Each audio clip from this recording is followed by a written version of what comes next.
हाँ जी, good morning. अब अपन class के नाम पर गुड मॉर्निंग खेल सकते हैं। इससे पहले हमने केवल एक दूसरे को जानने के लिए गुड मॉर्निंग किया था। अभी तक जो सिलेबस अपना हुआ है वहां तक कितने लोगों का उड़ा हुआ है? उड़ा हुआ है इन सेंस कि जिन्होंने 20%, 30%, 40% सिलेबस किया और बाकी सब टाइम काटा है। आप में से ऐसा कोई है जिसने नहीं पढ़ा है पिछले 6 महीने? Let's be honest. आपका नाम? ओजस। ठीक है, हम लोग क्लास के बाद मिलेंगे ना एक बार। और कोई? और कोई है जिसका सिलेबस उड़ा हुआ है पहले? श्योर। जीओसी में कितने लोगों को इश्यूज है? जीओसी में आपको आपको आपको आपको आपको किस चीज के इश्यूज है? बिल्कुल सीधा बताइएगा, किस चीज से क्या मतलब होता है? कि सर रेजोनेंस समझ में नहीं आती है, या क्योंकि अभी अपन ने जो पढ़ा है वो है रेजोनेंस, हाइपर कॉन्जुगेशन और इंडक्टिव इफेक्ट। यदि आप लोग कंसेप्ट समझते हैं तो उनकी एप्लीकेशन भी समझती होगी। तो आप में से कितने लोग ऐसे हैं जिनको इंडक्टिव इफेक्ट में समस्या है? इंडक्टिव इफेक्ट में किसी को समस्या? ऑनलाइन वाले बोल सकते हैं, टाइप कर सकते हैं। मैंने एक स्क्रीन मेरे पास टाइप के लिए रखी हुई है और एक उसके लिए।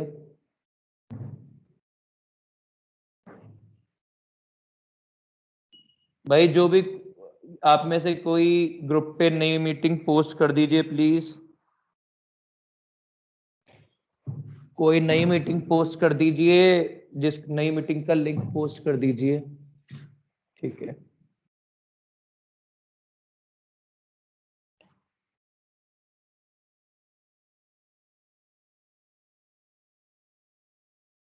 हाँ जी। रेजोनेंस, रेजोनेंस में कितने लोगों को समस्या है? एक, दो, तीन। बाकी फिर समस्या किसमें है? कितने लोगों ने जीओसी में समस्या पे हाथ उठाया था? ओके।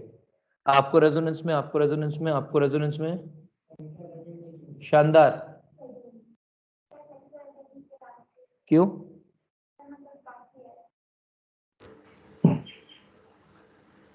तुम लोगों का क्या इशू है?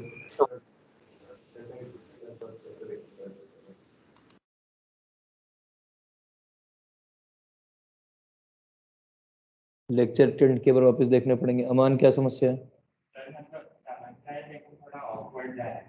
Awkward in sense?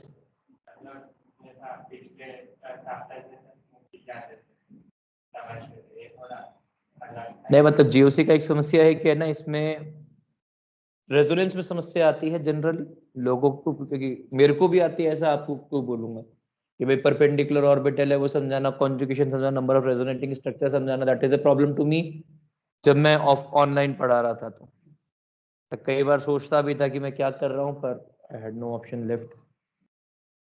तो ठीक है, अभी अपन उस चीज को भी डील करते हैं। और कोई समस्या किसी को बोल भाई। बेसिक स्ट्रेंथ समस्या है? बेसिक स्ट्रेंथ में क्या है?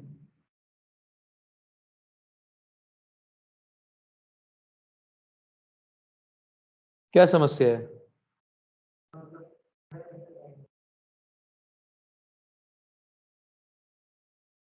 कंपेयर कैसे करेंगे? ठीक है। और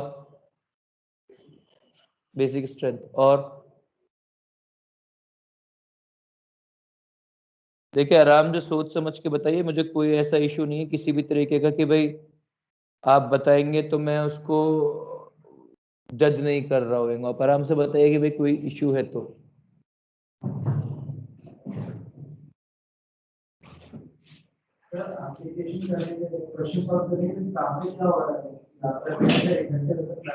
यार वो प्रैक्टिस से आएगा, वो प्रैक्टिस से आएगा। देख भाई, सीधा सा है, देख कुछ चीजें हैं जो प्रैक्टिस से है, कुछ चीजें हैं जो अंडरस्टैंडिंग की है। Since today is our first class, तो मैं इस चीज को थोड़ा सा वैसे ही लेना चाह रहा हूँ कि पुराने उस पे, कि कुछ कुछ चीजें मुझको बतानी होती है और मैं बता नहीं पाता हूँ। कॉन्जुगेशन बोल भाई। क्वालिटी ऑफ रेजोनेंस और सुपर लोकलाइजेशन में, चलो क्वालिटी ऑफ रेजोनेंस की बात कर लेंगे। और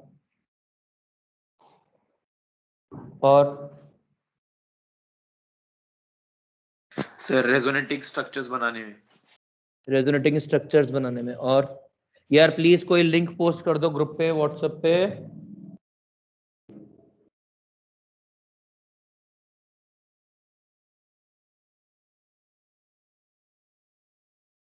ठीक है, आपको कॉन्जुगेशन समझता है सबको? कोई ऐसा ऐसा कॉन्जुगेशन नहीं समझता है? तेरे को रेजोनेंस में क्या दिक्कत है?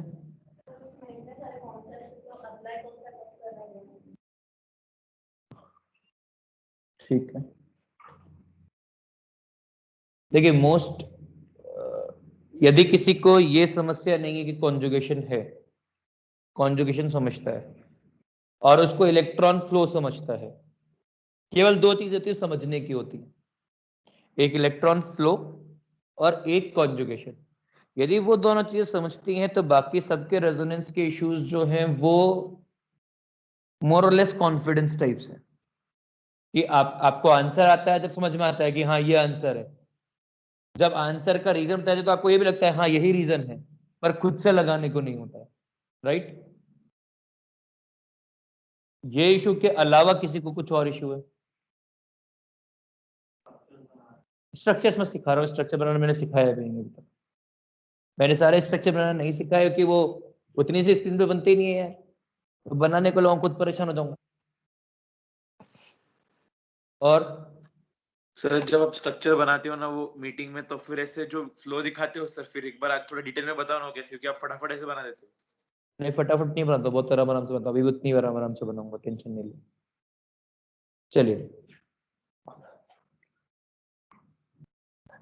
जरा एक रेजोनेंस करा के देखिए resonance basic strength, acidic strength, जो भी कोई पैरामीटर आप पढ़ते हैं ना तो आपका अप्रोच क्या होना चाहिए। मान लो आप पढ़ रहे हो एसिडिक स्ट्रेंथ, एसिडिक स्ट्रेंथ में आपका थॉट प्रोसेस क्या होना चाहिए?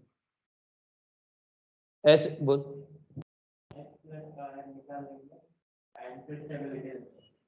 बिल्कुल अनायन स्टेबिलिटी आपका एम होना चाहिए। मतलब H+ निकालने के बाद जो अनायन बन रहा है उस अनायन को आप स्टेबलाइज करने की कोशिश कर रहे हैं, वो जो अनायन है उसको अपन कॉन्जुगेट बेस बोलते हैं। और कोई मिशन नहीं है आपका, बिल्कुल सीधा सा एक सिंपल मिशन है कि आपको अनायन बनाने का है और अनायन बना के उसकी स्टेबिलिटी जज करनी है। अब यहाँ पे दो चीजें होती है, जैसे आपके सामने एक एग्जांपल है CH3 C double bond OH, ये एक मॉलिक्यूल है। आपके दिमाग में इशू क्या आएगा? सर CH3COH में दो एटम है और चार, मैं दो एटम का मतलब है दो ऑक्सीजन है दो कार्बन है, तो तीन टाइप के एटम है और चार हाइड्रोजन है। चार हाइड्रोजन, एक हाइड्रोजन ऑक्सीजन से बॉन्डेड है, एक तीन हाइड्रोजन कार्बन से बॉन्डेड, तो पहले कौन सा हाइड्रोजन निकालना है ये इशू। ये जजमेंट कैसे लेते हैं कि कौन सा हाइड्रोजन निकालना है? मोर इलेक्ट्रोनेगेटिव एटम को लगा हुआ मोर इलेक्ट्रोनेगेटिव एटम को लगा हुआ हाइड्रोजन निकालने का है। ये निकाल लिया आपने CH3 C double bond O-।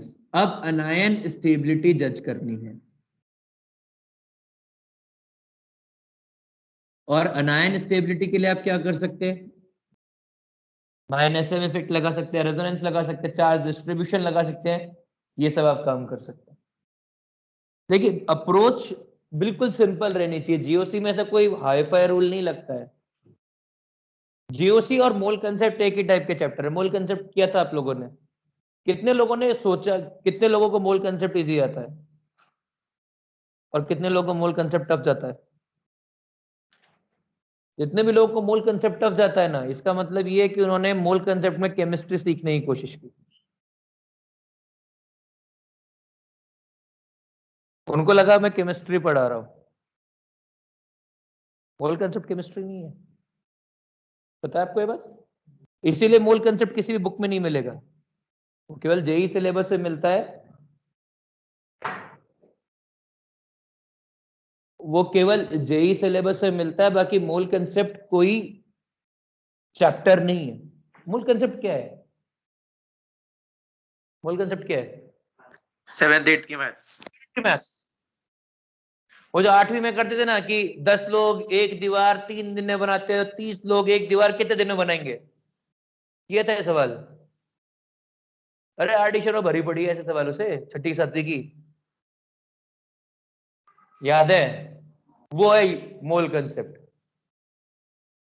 तो अभी क्या है, ऑफलाइन था नहीं, वरना जन सनकता है ना, मेरा छठी के नोट, छठी और सातवीं के आरडी शर्मा के पन्ने फोटोशूट करा के देता हूँ बच्चों को, पहले छठी सातवीं पास करके आओ फिर आना क्लास में। और किस्मत अच्छी थी आप लोगों की, आप लोगों को गाली खाने को नहीं मिली। ऑनलाइन में गाली देने में अच्छा नहीं लगता, सब अपने ऊपर ले आते हैं। ठीक है, मोल कंसेप्ट जैसे हमारे लिए यूनिटरी मैथ्स था, जीओसी कॉमन सेंस है। कॉमन सेंस का मतलब समझते हैं? कितने लोग कॉमन सेंस का मतलब समझते हैं? हाँ हाँ बोल ना, बिल्कुल। कॉमन सेंस का मतलब तुमने ऐसे, हाँ हाँ तुमने ऐसे यूं बीच में हाथ उठाया था, फिर यूं साइड से एंगल से नीचे रखा, इसलिए पूछ रहा हूँ। कॉमन सेंस का मतलब क्या होता है? अरे बैठ के बताने का यार, खड़ा काहे को हो रहा है, एक आदमी खड़ा है बहुत है।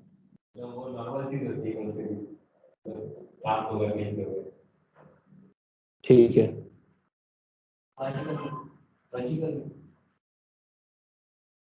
Common sense is obvious things, कि ऐसा ही तो एक और विकल्प क्या है कि आप यदि सीढ़ियों पे खड़े हो और आपको ऊपर जाना है, तो व्हाट डज कॉमन सेंस है कि सीढ़ियों पे चढ़ने का है, उतरने की प्रैक्टिस नहीं कर सकते हैं। उतरने की कोशिश करोगे, सीढ़ियां चढ़नी और उतरने की कोशिश करोगे तो क्या होएगा?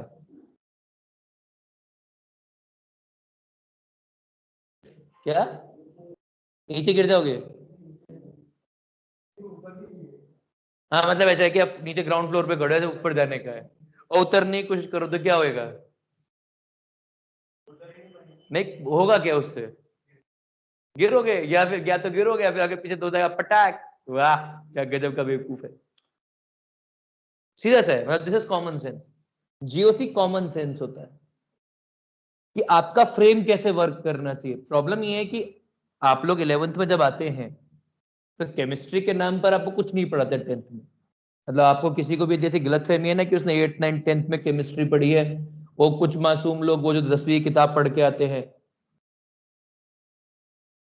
एस चांद वाली घटिया सी, या अलग अलग पब्लिकेशंस की जो रेफरेंस बुक्स पढ़ के आते हैं कि हमको केमिस्ट्री आती है, वो सब लिटरली 10वीं के अंदर हम लोग, यदि मैं भी जब पढ़ाता हूँ ना तो बेवकूफ बनाता हूँ। मैं आज भी आप लोगों को क्या कर रहा हूँ, मैं आपको केमिस्ट्री नहीं पढ़ा रहा हूँ, ये बात आप मान के चलेगा। I am a very small teacher in front of chemistry, मैं आपको आपका सिलेबस करवा रहा हूँ। केमिस्ट्री पढ़ाना मेरे उससे बहुत बड़ा है, सब्जेक्ट बहुत बड़ा होता है। तो आप लोग जो पढ़ते हैं ना, वो एक लिमिटेड पोर्शन पढ़ते हैं, हम भी एक लिमिटेड पोर्शन जानते हैं, उसी को पढ़ा रहे होते हैं। कॉमन सेंस से ये होता है कि ठीक है, आपको एक पूरा थॉट प्रोसेस जनरेट हो जाएगी, भाई ऐसा सोचना होता है, and most of the time it is true. When it is not true then there is another concept, एक और कंसेप्ट आता है जो कॉमन सेंस से हटके आता है। ठीक है, और हम लोग एक ऑब्जर्वेशन को एक्सप्लेन कर रहे होते हैं, हम लोग कोई ऑब्जर्वेशन बनाते नहीं है, वो हमारे बस का नहीं है। फिजिक्स और केमिस्ट्री एक ऑब्जर्वेशन को एक्सप्लेन करना होता है। मैथ्स वो लैंग्वेज होती है जिससे वो जो जो एक्सप्लेनेशन है वो मोर लॉजिकल लगे। ठीक है, you can not describe gravity, you can not discuss gravity until it's there, simple. समझ में आ गया? आप फोर्स तभी डिस्क्राइब कर सकते हो कि फोर्स फोर्स होती है, ऐसे यू मारोगे तो जाएगा। प्रोजेक्टाइल मोशन होता है, ऐसे बॉल फेंकोगे प्रोजेक्टाइल मोशन होएगा, तो आप उसको स्टडी करोगे कि कितनी फोर्स से भेजेंगे, क्या भेजेंगे। यदि मान लो ऐसा होता है कि आप यहां से बॉल ऐसे फेंक रहे हो फोर्स लगा के, और बॉल ऐसे पीछे की तरफ जा रही है, कुछ लोगों के साथ होता है क्रिकेट के अंदर कि बॉल उधर फेंक जाती है, उधर है। ठीक है, तो आप उस केस के अंदर प्रोजेक्टाइल मोशन नहीं पढ़ सकती है, फोर्स ऐसे जा रही है आपके लिए, फोर्स ऐसे जा रही है, तो मोशन भी ऐसे होना चाहिए। आप जो भी कुछ पढ़ते हो that is governed by some rules. ठीक है, केमिस्ट्री वैसे ही होता है कि भाई आप जो भी कुछ केमिस्ट्री में पढ़ना चाहते हो वो कुछ रूल से घिरा हुआ है, आपको वो रूल्स नहीं पता है। ठीक है, आप वो रूल सीखने की कोशिश कर रहे होते हो। एक यूनिटरी मैथ्स है, केमिस्ट्री के फ्रेम में मैथ्स जो आपने मोल कंसेप्ट में पढ़ी, थोड़ा सा गैसियस स्टेट आपने पढ़ा, gaseous state was some chemistry, atomic structure was chemistry, GOC एक logical thinking method, common sense, और कुछ भी नहीं। तो उसमें गलतफहमी नहीं पालेंगे ना, हम लोग कोई एक्स्ट्राऑर्डिनरी काम कर नहीं कर रहे, बहुत आसान सा सिंपल स्टेबिलिटी जज कर रहे हैं और ये सोच रहे हैं कि भाई क्या बनेगा। हम एक्सपीरियंस करते हैं कि ये एसिड है। कितने लोगों ने पिया है? शानदार, केवल 3 ही लोग हैं। एसिडिक सिरका, चाइनीज में खाते हो? हाँ, विनेगर अब तो खाया ना। मैं एक कान से बह रहा हूँ और दूसरे कान में मैंने ये लगा रखा है, तो थोड़ा तेज बोलने का है।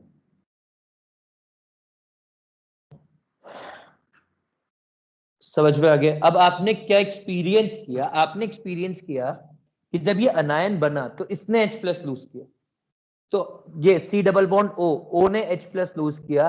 जब O ने H+ लूज किया है तो अपन एक्सप्लेन कर रहे हैं कि O ने ही H+ क्यों लूज किया, C ने H+ क्यों नहीं लूज किया। तो इसके पीछे का रीजन क्या है? क्योंकि O इज मोर इलेक्ट्रोनेगेटिव। इस एक्सप्लेनेशन के पीछे की एक्सप्लेनेशन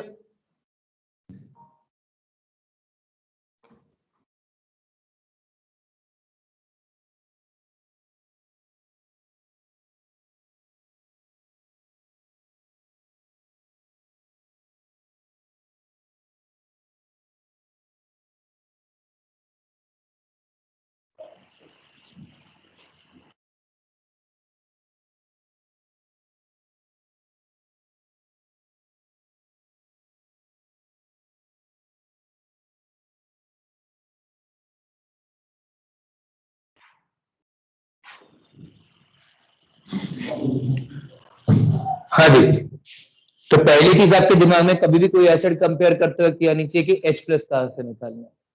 आपने H+ निकाल लिया, अब दूसरा काम क्या होना चाहिए, इसकी स्टेबिलिटी कैसे है। तो दूसरा चीज जो आपको सोचना है कि इसमें क्या लग रहा है। यदि अनायन स्टेबिलिटी है तो दो चीजें तीन चीजें देख सकते हैं। क्या क्या? अभी तक जो आपने पढ़ा है उसके सबसे पहला एलिमेंटल इफेक्ट, O पे नेगेटिव चार्ज है, D से डिस्टेबल होता है। दूसरा चीज एलिमेंटल के साथ साथ यहाँ पे रेजोनेंस से इंडक्टिव भी लग रहा है क्या, तो हाँ रेजोनेंस लग रहा है, तो स्टेबिलिटी थोड़ी सी एनहेंस हो जाएगी। तो ये मॉडरेट एसिड होना चाहिए या अच्छा एसिड होना चाहिए। ठीक है, अब एक और चीज, oxy acids, organic oxy acids moderate acids ही होते हैं। वो कभी भी बहुत अच्छे एसिड नहीं होते क्योंकि इतनी ज्यादा अनायन स्टेबिलिटी आती ही नहीं। समझा? आपको इस तरह सोचना है, आपको कोई बेसिक स्ट्रेंथ सोचनी है। बेसिक स्ट्रेंथ सोचनी है मतलब कोई कंपाउंड है X, तो आपके दिमाग में क्या आना चाहिए? बेसिक स्ट्रेंथ का मतलब क्या होता है? कॉन्जुगेट एसिड की स्टेबिलिटी। क्या? फिर से बोल मानस। कॉन्जुगेट एसिड की स्टेबिलिटी। नहीं, ये मतलब नहीं होता है, ये तो आपने अपने हिसाब से मैथमेटिकल मतलब निकाल लिया। मतलब क्या होता है? नहीं, ये भी मतलब नहीं है यहाँ पे। ऑर्गेनिक एसिड्स का मतलब, ऑर्गेनिक बेसिस का क्या मतलब होता है?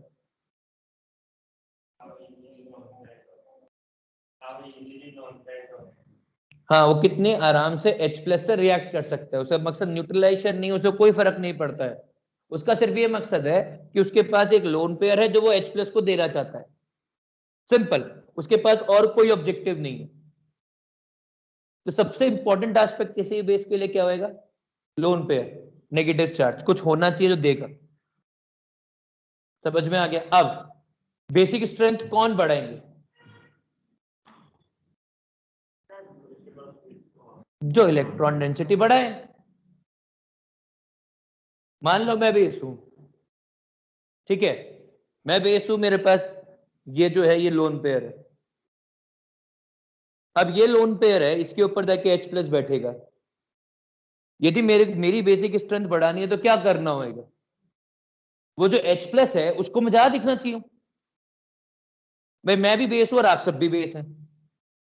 वहां पे वो जो नहीं है, उधर देखो सामने वाली जो बिल्डिंग है ना जहां गोदरेज लिखा हुआ है, वो H+ है, वो आ रहा है इधर की तरफ। और मैं चाहता हूं कि मुझसे रिएक्ट करे,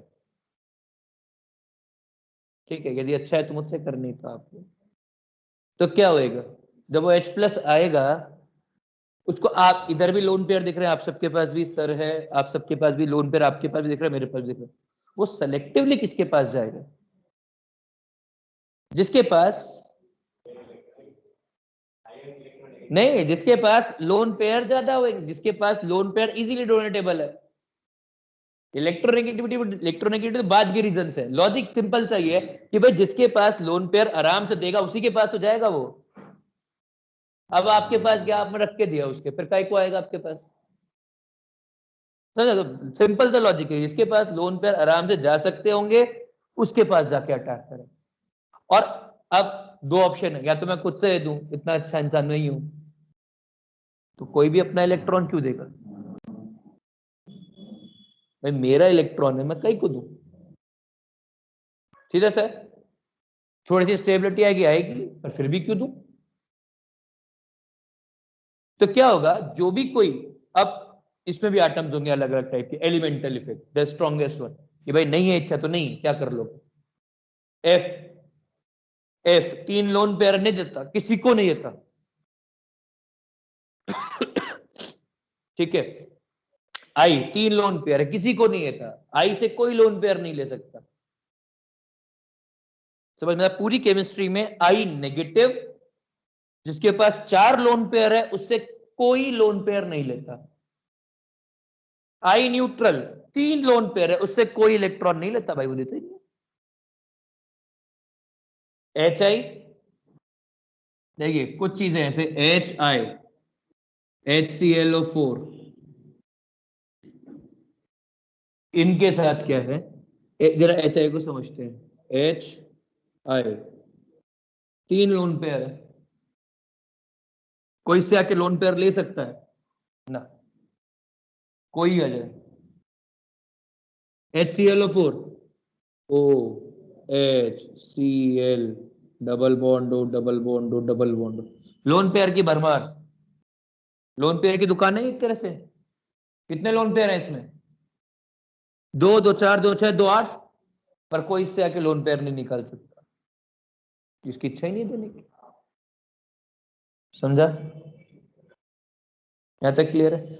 मतलब अब आपको क्या चीज दिखनी कि पहला तो वो लोन पेयर देने लायक हो, जैसे लोन पेयर देने लायक क्या है, OH- H2O, अमोनिया, ये सब लोन पेयर दे सकते हैं, चलो बढ़िया, लोन पेयर दे सकते हैं। अब लोन पेयर देने के अंदर भी कौन लोन पेयर को एनहेंस करेगा, समझा? अब लोन पेयर को एनहेंस करने का मतलब है कौन कौन उसको थोड़ा थोड़ा इलेक्ट्रॉन देगा। अब इलेक्ट्रॉन देने के तरीके सोचने होते हैं, जैसे +I +M +H, वो सब क्या कहते हैं, हेल्प करते हैं, भाई तू दे मैं तेरे साथ हूं, भाई तू दे मैं तेरे साथ, जो ज्यादा बोलेगा उसके दो वो जल्दी आसानी से डोनेट करेगा।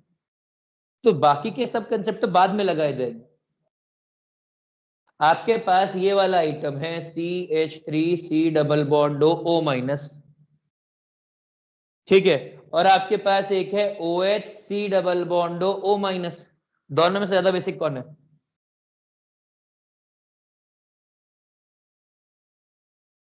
अब जरा सोचते हैं कि करना क्या है आखिरकार, इलेक्ट्रॉन पेयर देने के हैं, है ना, कौन देगा आसानी से, O- देगा या फिर ये देगा या फिर ये देगा या फिर ये देगा, O-, CH3 नहीं CH3 के पास तो इलेक्ट्रॉन है ही नहीं बेटा, CH3 कहां से देगा, O- देगा, क्यों, क्योंकि एक तो O- है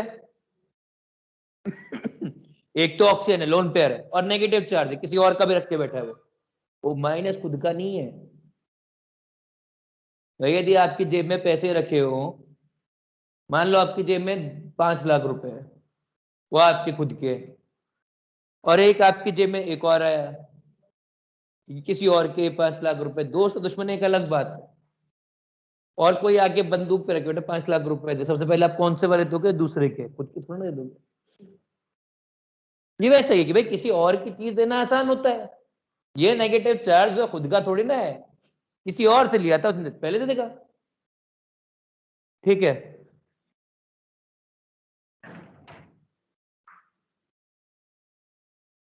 बोल भाई।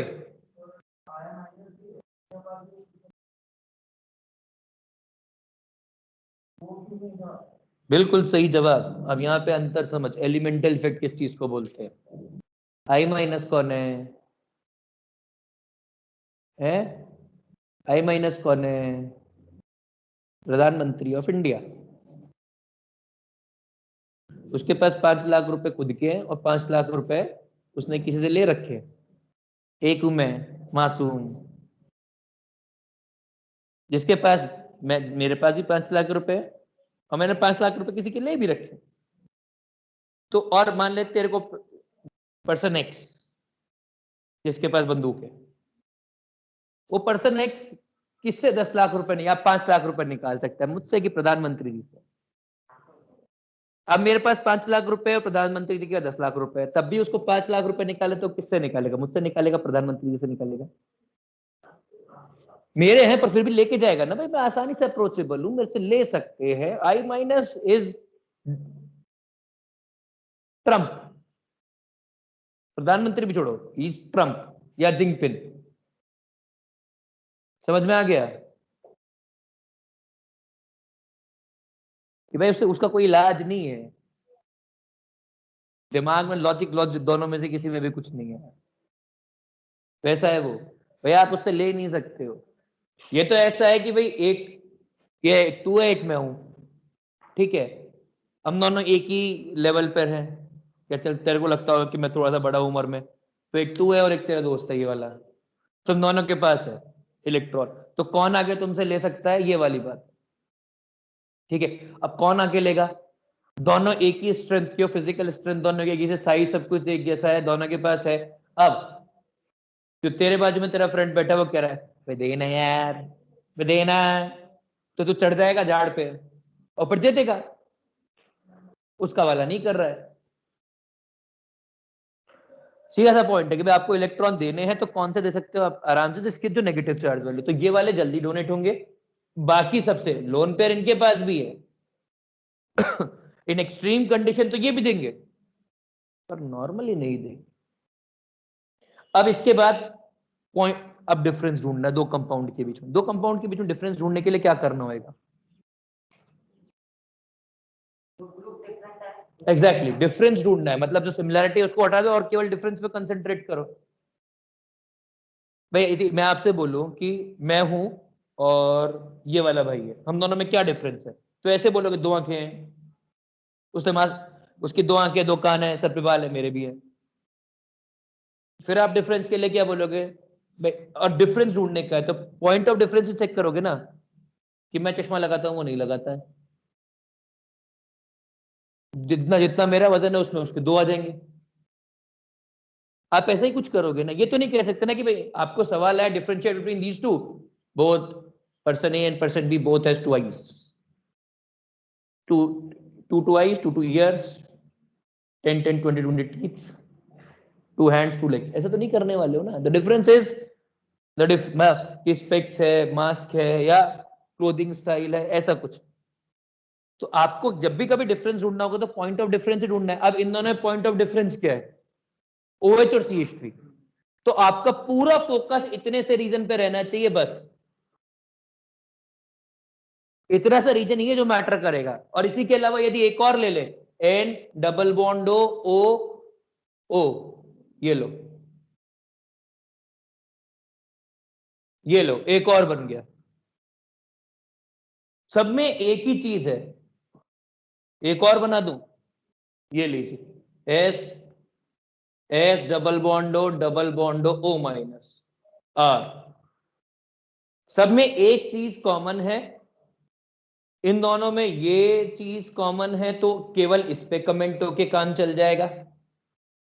और आप देखो ना ये क्या काम कर रहा है, ये क्या काम कर रहा है, यदि सिर्फ इन दोनों को कंपेयर करते हैं तो ये क्या काम कर रहा है? प्लस आई ग्रुप है, बस क्या रेजोनेंस कर सकता है? असंभव। क्लियर है ये चीज? ये रेजोनेंस कर सकता है।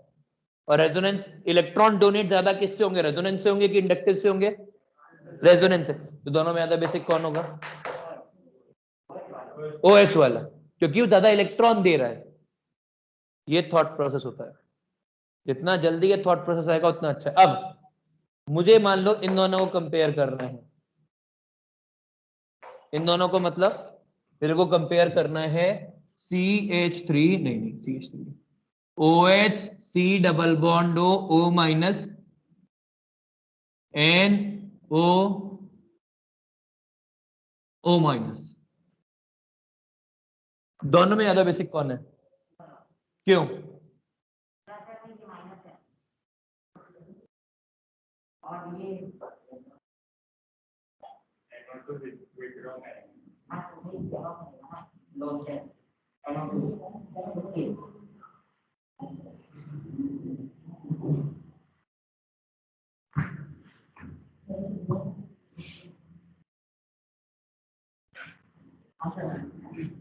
हाँ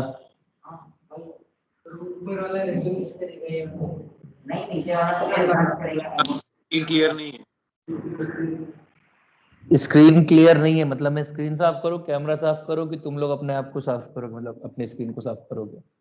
नहीं मतलब बोर्ड पे क्लियर नहीं दिख रहा, ब्लर दिख रहा है ना हल्का सा? नहीं हाँ सर। रियर कैमरा से करूंगा किसी को कुछ नहीं दिखेगा। अभी इसकी 360p की हुई है इसलिए स्ट्रीमिंग सही चल रही है। यदि 180p कर दूंगा ना 1080 कुछ नहीं दिखेगा उसको। उसको दिखेगा कि मैं यहाँ खड़ा हूँ और पूरी क्लास यहीं पे खड़े खड़े निकल जाएगी। 6 दिन से ट्रायल ले रहा हूँ भाई, तेरे को कुछ कुछ दिख रहा होगा। मैं ये नहीं कह रहा हूँ कि सब कुछ क्लियर होएगा पर तेरे को कुछ कुछ दिख रहा होएगा 50-60%। This is the best resolution I can provide. यदि इससे ऊपर वाले पे जाऊंगा तो भाई केवल मैं या तो सुनाई दूंगा या तो दिखाई दूंगा, और कुछ कुछ के अंदर कुछ भी नहीं होगा दोनों में से। हाँ भाई फिर से बता क्या डिफरेंस है? और अच्छा अच्छा अच्छा शानदार। और कोई?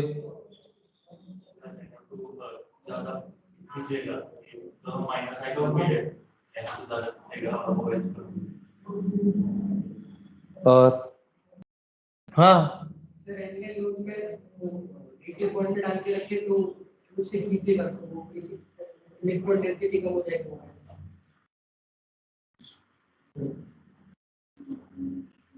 अबे पॉइंट ऑफ डिफरेंस को मतलब समझते हो?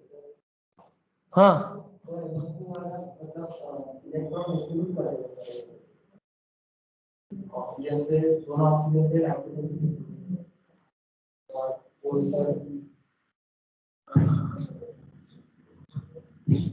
और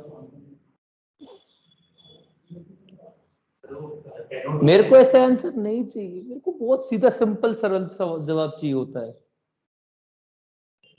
मैं क्या चाहता हूँ? मैं इतना चाहता हूँ कि आप मुझे बताएं कि पॉइंट ऑफ डिफरेंस क्या है। सबसे पहले मैं आपको हमेशा पॉइंट ऑफ डिफरेंस बोलता हूँ, आप पॉइंट ऑफ डिफरेंस को छोड़ के ज्ञान पे लोगे नहीं जाएगा मेरे दिमाग में। हाँ तू ऑक्सीजन से चालू कर रहा है, समझा? पॉइंट ऑफ डिफरेंस यहीं पर आ गया भाई, उसके आगे जाना ही क्यों है? पॉइंट ऑफ डिफरेंस जहां पर है वहीं पे रहने का है, वरना फिर लपट जाएगा किसी न किसी दिन। कोई ना कोई क्वेश्चन आएगा जो कहेगा कि सर ये कंसेप्ट 70 जगह तो लगता है 30 जगह नहीं लगता, तो मैं ये एक्सेप्शन की तरह याद करता रहूंगा क्या?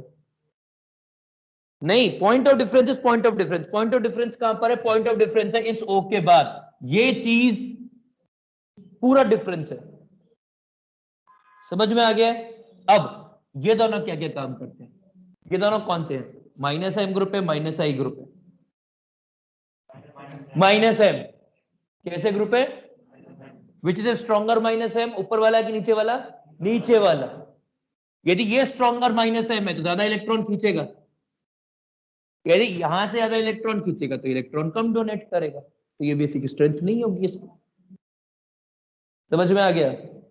यदि देखिए मैं ये नहीं कह रहा हूं आपके आंसर नहीं आएंगे, जो इशू है ना, जो जिस इशू को अपने सबसे पहले एड्रेस करने की कोशिश की है कि भाई हम लोग किस तरह सोचेंगे कि हमारे आंसर 100% सही आएंगे। जो कॉन्फिडेंस इश्यूज होते हैं ना, वो कॉन्फिडेंस इश्यूज क्यों आते हैं? कि हम लोग हर बार आंसर सोचते हैं, 10 में से 8 बार सही आता है और 2 बार गलत आता है, और वो 2 बार गलत आने का मतलब ये है कि हमको जो 8 बार सही आया है ना, वो उससे भी कॉन्फिडेंस नहीं आता है, और आपकी वो 8 बार सही आया और ऐसा लगता है कि हो सकता है कि पेपर के अंदर हम 8 बार गलत कर दें। ठीक है, वो श्योरिटी आने के लिए एक thought process, streamline thought process बनना चाहिए। इसीलिए बिल्कुल ज्यादा पॉइंट ऑफ डिफरेंस ढूंढो, उसके आगे बढ़ो। जैसे अब आगे देख लेते हैं कि भाई C double bond O CH3 है, O माइनस है, CH3 S double bond O double bond O minus है। दोनों में से ज्यादा बेसिक कौन होगा?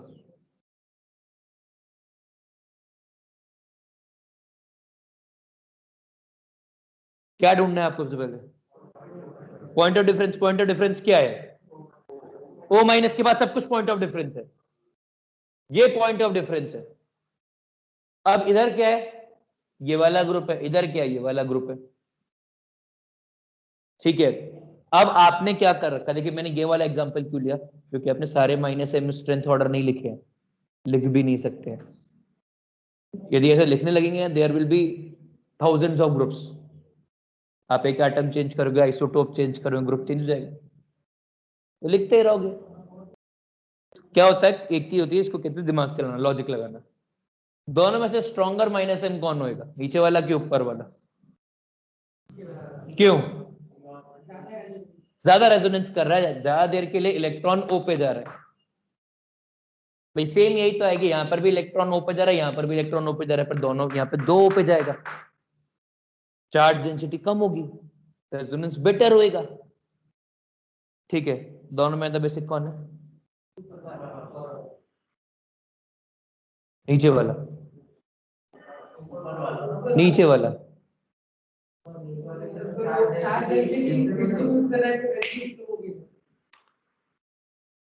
ऊपर वाला, ये केवल बोलने के लिए बोल।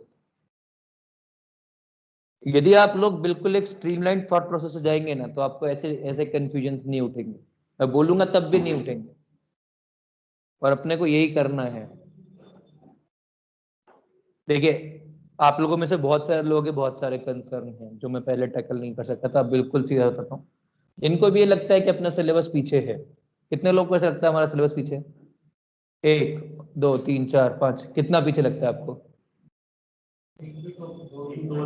पूरा साल पीछे है, उससे कोई फर्क नहीं पड़ता।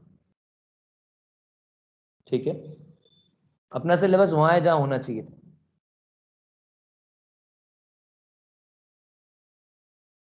मैं बिल्कुल सीधा सा बता रहा हूँ कि मेरे पास आप सबके कंसर्न है, ऐसा टेंशन मत लीजिए, मेरे कान बहुत अच्छे चलते हैं।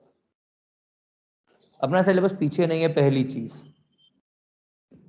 सिलेबस खत्म करवाना कभी भी ऑब्जेक्टिव नहीं होता है। सिलेबस खत्म करवाने के लिए, यदि आपका ऐसा सिलेबस खत्म करवाना है, तो कितने दिन लगेंगे सिलेबस खत्म करवाने में? शाम को खत्म हो जाएगा भाई, 1 महीना का ही को सिलेबस ओवर। यहाँ लिख के जाने का है, और जो वीडियो दो भेज देने के। लास्ट ईयर के है ना मेरे पास, अब तो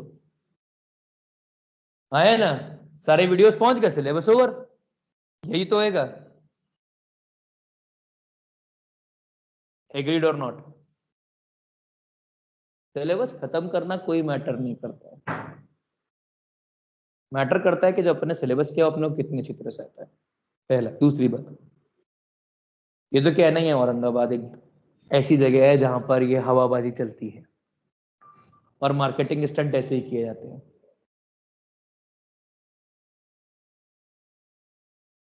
हवाबाजी और मार्केटिंग स्टंट क्या होता है आपको मालूम है? चलिए, आपको मेरा बैकग्राउंड मालूम है। मैं आज से पहले कुछ महीने पहले तक, कुछ साल पहले तक, 1 साल मैंने गुरुकुल में पढ़ा, उससे पहले बंसल में पढ़ा था, पता है? तो चलो आपको बंसल का स्ट्रैटेजी बता देता हूँ थोड़ा सा। बंसल में 11th खत्म होती है 22-23 फरवरी को। उसके बाद आता है 21 दिन का मिड सेशन ब्रेक। ठीक है, 21 दिन का मिड सेशन ब्रेक का मतलब समझते हो? क्या दिन हो गए? ऑलमोस्ट ऑलमोस्ट 12-13 मार्च। कभी कभी 1 अप्रैल को भी सेशन चालू होता है। ठीक है, वापस। और तब तक कितना सिलेबस कवर होता है? कितना कितना करवाते हैं? नहीं, वहां तक कितना हो रखा होता है? मैं बताता हूँ क्या होता है। केमिकल बॉन्डिंग टिल जहां तक अपन ने बॉन्ड पैरामीटर पढ़े ना, उतना केमिकल बॉन्डिंग। बॉन्ड पैरामीटर के अंदर भी वो लोग बेंड्स रूल नहीं करवाते, बेंड्स रूल 12th में आता है। और ऑर्गेनिक में till structural isomerism. Structural isomerism अपना कब खत्म हो जाएगा? आज से 4 दिन के बाद। यदि किसी ने केपीओ लेक्चर किए होंगे ना, तो स्ट्रक्चरल आइसोमेरिज्म में केवल 2 क्लास टॉटोमेरिज्म की और है, बाकी उतना ही। ठीक है। सिलेबस खत्म कब होता है? 1 दिसंबर को। उनका अपना कब खत्म होएगा? क्यों होएगा? क्योंकि वो जो 1 महीना और केमिकल बॉन्डिंग पढ़ाएंगे वो अपन ने कर रखी है, और जो वो चीज 1 अप्रैल को चालू करेंगे, करते थे मतलब पहले, आज की बात नहीं कर रहा हूँ। आज तो क्या है, वो पूरा का पूरा कल्चर फैशनेबल हो गया है कि सब लोग एक ही चीज के ऊपर लड़ाई करते हैं, कि खुद आपस में नहीं लड़ते हैं, बाकी लोग लड़ते हैं, जो कि हमारा सिलेबस ऐसा चल रहा है, चल रहा है। आपका सिलेबस बिल्कुल टाइम पर है, ठीक है। पहली चीज, यदि आपका सिलेबस टाइम पर नहीं होता तो सिलेबस की स्पीड बढ़ गई होती। सिलेबस की स्पीड बढ़ाना is one of the most easiest, उसका कोई समस्या कभी भी नहीं होता। आप बोलोगे कि सर आज बढ़ा दो, आज बढ़ जाएगी। तो दिमाग से ये थॉट निकाल दीजिए कि सर सिलेबस पीछे है, जिसके भी दिमाग में थॉट है। आपका सिलेबस एक पर्टिकुलर जगह पर है जहां पर होना चाहिए। यदि आपको अक्टूबर में सिलेबस खत्म करना है, पर यदि आप बोलोगे सर मार्च में खत्म कर दो, अप्रैल में खत्म कर दो, that is not advisable, that is not practical. October mid तक खत्म करने के लिए इतना सिलेबस चाहिए, वहां तक है। चलिए, ये तो हुआ 3 साल पहले की बात। मैं लास्ट टू लास्ट ईयर आता हूँ। लास्ट टू लास्ट ईयर जब 13 भाई मेरे से पढ़ा है ना, उस साल इस वक्त कहां पर थे batch?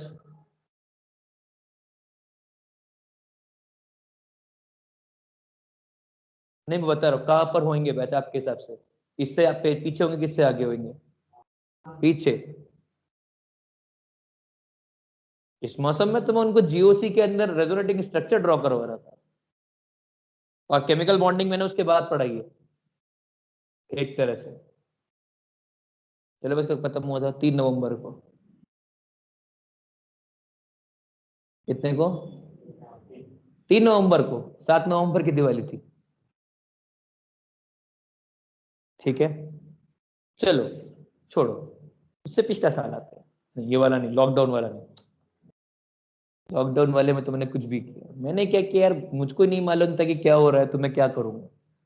I was as good as you in lockdown. उससे पहले वाला साल, जिस साल और बच्चे पढ़े, जो 2020 में जिन्होंने जेई मेंस लिखा, मेंस एडवांस लिखा।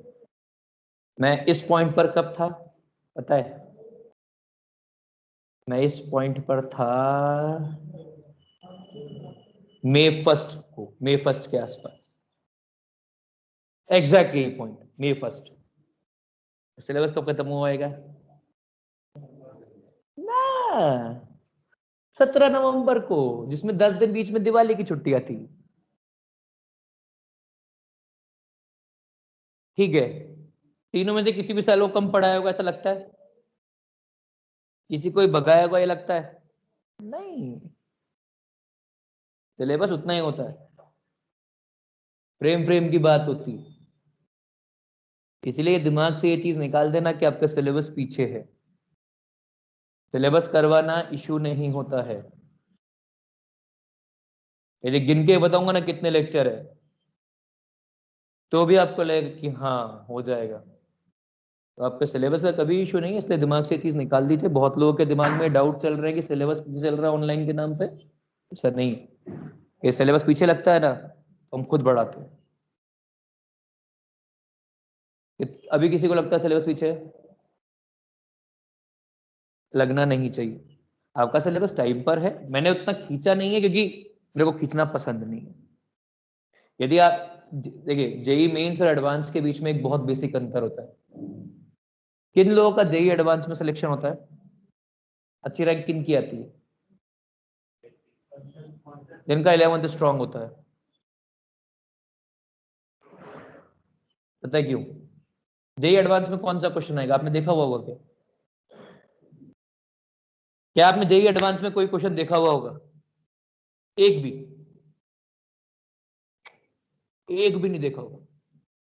हर कुछ बिल्कुल नया होएगा। तो यदि आपका बेसिक स्ट्रांग नहीं है ना, तो आपका इमेजिनेशन स्ट्रांग नहीं होएगा, और यदि आपका इमेजिनेशन स्ट्रांग नहीं होगा तो आप कभी भी आंसर तक नहीं पहुंचेंगे। बात समझ में आ गई? आपको यदि आंसर पर पहुंचना है तो आपको एक तरीके से सोचना आना चाहिए। हम लोग क्या करते हैं, ऐसा थोड़ा ना मेरा आईक्यू बहुत ज्यादा है, आईक्यू ठीक ठाक सही है, मॉडरेट। हम लोग क्या करते हैं, हम लोगों ने हमारे दिमाग को इस तरह से ट्रेन किया हुआ है कि यदि हम ये सोचेंगे तो इसके बाद ये सोचना होता है, इसके बाद ये सोचना होता है, इसके बाद ये सोचना होता है, और यदि ऐसे सोचेंगे तो अपने को सारे सवालों के जवाब मिल जाएंगे। That is the only thing we do. आप लोग को भी वही करना होता है। टाइम क्या हुआ है भाई? गुप्ता सर आ गया ना, इसलिए वो और घड़ी साथ साथ चलते हैं। हाँ जी, पॉइंट क्लियर है? तो इन चीजों को सोचिएगा नहीं। दूसरा, आज की क्लास के अंदर मेरा पढ़ाना ऑब्जेक्टिव नहीं था, मेरा मकसद था आज की क्लास में ओरिएंटेशन और थोड़ा सा दो चीजों को ज्यादा डिस्कस करना था। एक, आपको पढ़ना क्या है, और एक ये फियर कि आपका सिलेबस पीछे है। आपका सिलेबस पीछे नहीं है, हमको करवाना नहीं होता है इसलिए नहीं करवाते। जितना स्ट्रॉन्ग 11th रहेगा उतना ही अच्छा सिलेक्शन निकलेगा, ये बात याद रखिएगा। वो लोग जो ये सोचते हैं कि 12th के ऊपर सिलेक्शन निकलता है, वो अपनी सोच को यहीं ड्रॉप कर दें। आप जब आगे ऑर्गेनिक रिएक्शंस करेंगे ना, पूरा ऑर्गेनिक का सिलेबस यदि मेरे पास रिकॉर्ड लेक्चर्स में जो है यदि आप काउंट करेंगे ना, आफ्टर आइसोमेरिज्म इज 31 लेक्चर्स। कितना है? मैं आपको 50 के आसपास कराऊंगा, ठीक है? पूरा inorganic left in recording is 17 lectures. कितना? मैं आपके करीबन 25 से 30 दूंगा, उससे ज्यादा मेरी बस की नहीं, मैं कुनिंगा एक, ठीक है? पूरा physical left after isomerism is 8 kinetics, 4 नहीं 7 kinetics, 4 solutions, 4 solid state 11, thermodynamics 5, thermodynamics के 6, 34 लेक्चर, सब मिला के 34-35 लेक्चर। क्या? अबे आयनिक बहुत बड़ा, जब मैं पढ़ा रहा होता हूँ। ये तू मेरे साथ सोचेगा ना भाई, रिकॉर्डिंग में तो ऐसा था ना कि मैंने जो लिख दिया वही आंसर, तू जवाब थोड़ा ना दे रहा है, एक ही नहीं, तू जवाब दे रहा था कि मेरे को, तो जो मैंने पढ़ा दिया वही सब कुछ था, वही भगवान था। कितने लेक्चर हुए? सब मिला के 100 हो गए क्या? 100 मान ले मोटा मोटा, कितने महीने होते हैं यदि एक रोज का दे तो? आज है ना, आज क्या तारीख, आज कौन सा महीना चल रहा है, कब का खत्म हो जाएगा? समझ में आ गया ना? इसलिए ना इस गलतफहमी मत जीना कि सिलेबस पीछे है। अपन वहां है जहां पर बेस्ट रिजल्ट के लिए होना चाहिए। ऐसा नहीं है कि मेरे को, हम लोग सिलेबस को लेके बहुत मेटिकुलस होते हैं, बाकी सब चीजें अच्छी बुरी सब कुछ है। अच्छी बुरी का मतलब है मैं आलसी हूं, पंक्चुअलिटी के अंदर no one can beat me, deadly types, सोना दिन में कम से कम 17 घंटे टाइप्स, और कुछ चीजें हैं syllabus planning, syllabus execution, discussion execution. Discussions नहीं लिए मैंने अभी तक, डिस्कशंस अब आगे होंगे, इसके बारे में अपन लोग कल बात करेंगे और कल से अपन पढ़ेंगे। तो प्लीज ये फियर निकाल दीजिएगा, और कल इस फ्रेम के साथ आइएगा कि अपने को सोचना है। मेरे को आंसर 1 घंटे में आएगा तो भी चलेगा एक क्वेश्चन, यदि अप्रोच सही रहेगी तो। मैंने आपको सिर्फ इसलिए बताया है कि आप ये मत सोचिएगा कि आपका सिलेबस, यदि आप टाइम लेंगे सोचने में तो आपका सिलेबस मिस हो जाने वाला है। ठीक है, मतलब ब्लॉक्स मेरे लिए 3 लेक्चर होते हैं, 3 कितने 3 45 मिनट का एक लेक्चर है, 2.25 घंटे, क्योंकि बाकी का सब मैं केमिकल बॉन्डिंग में पढ़ा चुका हूं। नहीं है तो केमिकल बॉन्डिंग खोलना और ब्लॉक्स के अंदर ढूंढ लेना, ठीक है। Tata bye bye, see you later, it was fun teaching you guys, see you tomorrow, कल बात करेंगे। यदि किसी को और कोई समस्या है